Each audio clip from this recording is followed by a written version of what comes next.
So when I first arrived at the synagogue, there was some kind of incident around the gate.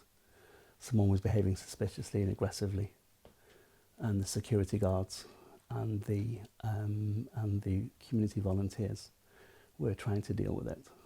So I knew that something was off, but we just thought it was a minor disturbance. So I went into the synagogue, the prayers began, and then probably about, well, I know the time now, half an hour into the prayers, I heard an almighty bang from outside, shouting. Some of the community men came running in, asking us to close the back doors. I ran to the front at that point, and then, someone was trying to get in, waving a knife. And one of the community members was very badly injured inside the synagogue. He'd come inside the synagogue. Did you see the attacker yourself? Yes. Yeah.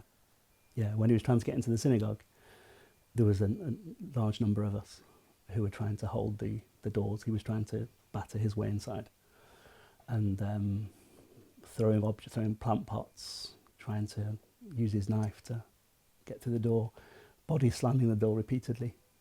So quite a number of us were all there, holding the doors, and some very brave men, including Adrian, who defended the synagogue with his life, and one of the injured men, Yoni. And another one of the injured men, Andrew, was the community volunteer who blocked the terrorist at the gate with his body, and was also injured and is now in hospital as well. And Bernard, the security guard as well, who is mown down, and he's also in hospital. And we know that Melvin, only for the crime of trying to come to synagogue in the morning, was also killed in the gate by the terrorist. Was the attacker saying anything to you at the time? He, yes, I'm going to get you.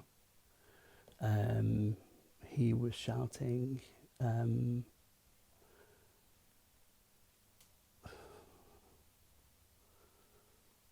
threats, saying, I'm going to get you, I'm coming in. Things like that. These are obviously difficult things for you to recount. Sure.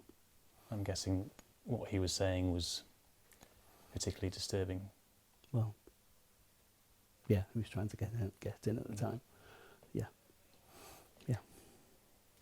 In terms of blocking his entry, Yeah. what secured the synagogue from him entering? So the very, very brave security guard and security volunteers who stopped him, two of them who blocked him literally with their bodies, and are still in hospital.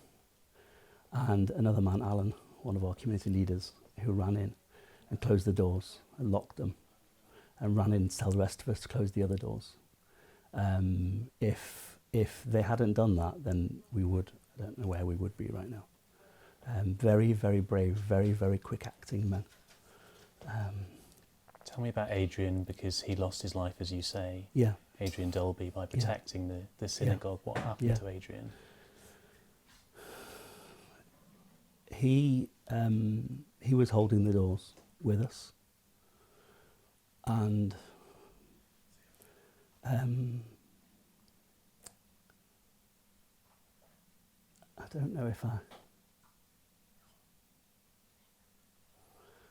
I'm allowed to go into detail on this point. He was holding the doors, and at some point there was shooting, and it seems something must have come into the foyer of the synagogue, because he was in there with us, and he was shot. What kind of man was Adrian, and indeed Melvin too? They were both the nicest of men. At some point someone asked me if I know them, and I definitely did know them, because we have a large community. I know most of them, but the people that come first thing in the morning on a Yom Kippur morning are the stalwarts of our community, and that's what they were. Adrian was the kindest man. He was there every single Sabbath festival. He always read at the same time. We always had such a nice conversation, and he was just so tremendously brave on that day. He ran to shut the doors at the front and at the back. I always knew he was a very, very special man, and on that day I saw what a special man he really, really was. He really was a hero. You're clear in your mind that people owe their lives to Adrian. Adrian and the others, yeah. Absolutely. And Melvin? And Melvin also, the kindest, friendliest man, the kind of person you really want to know. I've known him a long time. I knew his mother, his family man, married, very, very much loved by all of his family, very much loved by the community. And just one of the foundations that our synagogue is built on. Yes. What was Melvin doing? Okay. He was trying to come into the synagogue for prayers. Yes, he was. Yeah.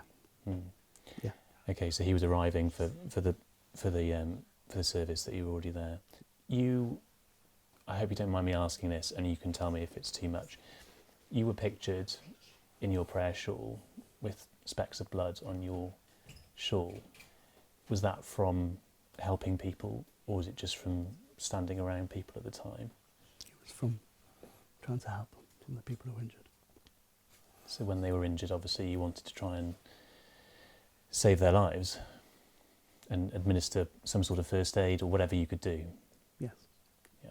As a whole bunch of us were doing in that foyer. Of There course. was 3 injured people in the foyer.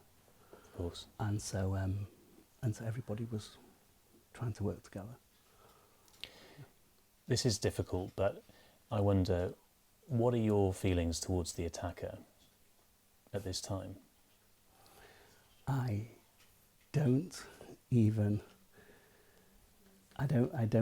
not willing to waste any of my headspace even thinking about him. He was evil, and I want to focus on goodness and holiness. So I'm worried about the community now. I'm worried about the people that passed away. I'm worried about the people who are ill in all of the community. He isn't worth me thinking about. How do you feel about the fact that he was a member of your neighbourhood? Yeah, that was quite disturbing. Yeah. Because I've seen in the house next door to yours, there's a Palestinian flag in the window, which struck me and reminded me that you must have been coming face to face over the past couple of years with the tension that there is at times between different communities because of what's happening in the Middle East. I just wonder whether you have felt safe and whether you had feared that something like this might happen. Listen, there's always... We were definitely... we've definitely been feeling much less secure. I didn't really think this could happen. But it has been becoming more and more worrying over the last 2 years in particular. Yes, the level of hate which seems to be radiating towards us has been very worrying. I didn't think it would actually become something physical at a synagogue in England, never mind my synagogue in Manchester. But, yeah. What would you say to people who still can't seem to understand that British Jews are not responsible or accountable for the actions of a government 2,500 miles away in Israel? I think that's really the most important point. Conflicts anywhere in the world can't be allowed to play out on the streets of England, of Manchester. It's the basic fabric of our societal covenant, of our social covenant. It's unthinkable.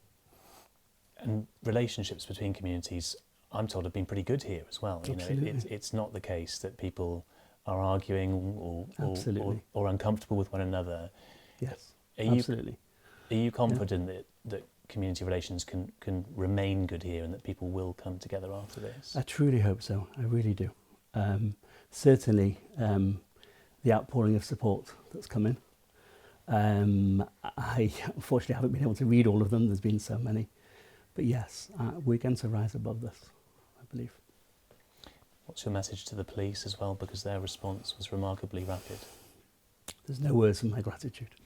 Both the way they behaved at the time, but also the way they treated us afterwards when we were in the police station being interviewed. Their kindness and the dignity they gave us was we will always remain grateful. What do you think needs to happen now? What would make the Jewish community feel more secure, or to find a way through this, do you think?